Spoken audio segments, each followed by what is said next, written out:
President Trump has taken credit for saving Ukraine's soldiers ahead of his high-stakes call with Russian President Vladimir Putin tonight.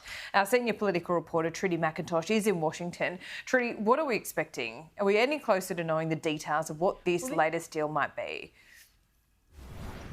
Well, Laura, President Trump has tweeted or truth socialed, however you say that, in the last hour. He says much of the agreement has already been agreed to, but much remains. Now, no real clarity as to exactly what's going to be traded away as this 30-day ceasefire proposal is directly discussed between President Trump and Russian President Vladimir Putin for the first time that we know. This was an agreement agreed to by Ukraine in principle at those talks in Saudi Arabia last week. But tonight's phone call, Australian time tomorrow morning here in Washington, D.C., is incredibly crucial. Donald Trump believes he can secure a ceasefire deal from Vladimir Putin. Yesterday on Air Force One, he flagged discussions about land, so territorial concessions, and also power plants. We take that to be a reference to the Zaporizhzhia nuclear power plant, which Russia now controls there within Ukraine. It's been 3 years since the war started, 20% or so of Ukrainian territory now in Russian hands.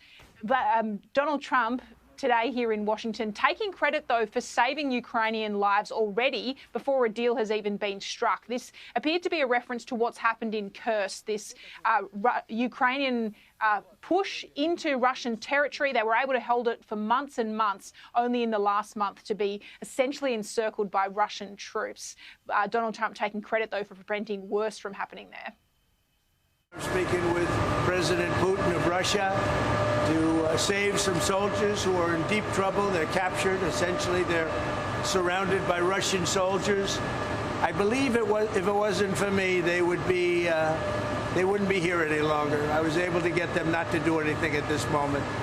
But it's a bad situation in Russia, and it's a bad situation in Ukraine. The only reason I'm involved, and this is Russia and Ukraine, but a lot of people, it's humanity. I'm involved for humanity. And conspiracy theorists assemble after more than 5 decades. Trudy, all the JFK files will be released tonight. The president promises no redactions as well.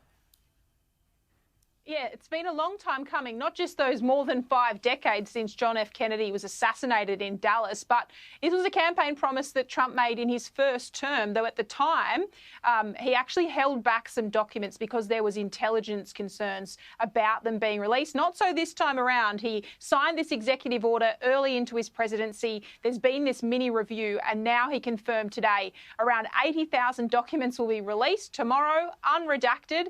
He didn't give any indication one way or another, though, as to exactly what we're going to find out. There's been, as you say, a lot of conspiracies about whether Lee Harvey Oswald was actually the shooter, about the grassy knoll, a whole series of these details. Unclear whether we'll actually get concrete confirmation on any of that tomorrow. This was Donald Trump. They've been waiting for that for decades. Then I said during the campaign I'd do it, and I'm a man of my word. So tomorrow you have the JFK files. What time will they be released? Tomorrow afternoon, okay? Have you seen what's in the files? Have you read them? I've heard about them. Was there anything interesting? It's going to be very interesting. Was there an executive summary supplied to you, Mr. President? No, I'm not doing summaries. You'll write your own summaries.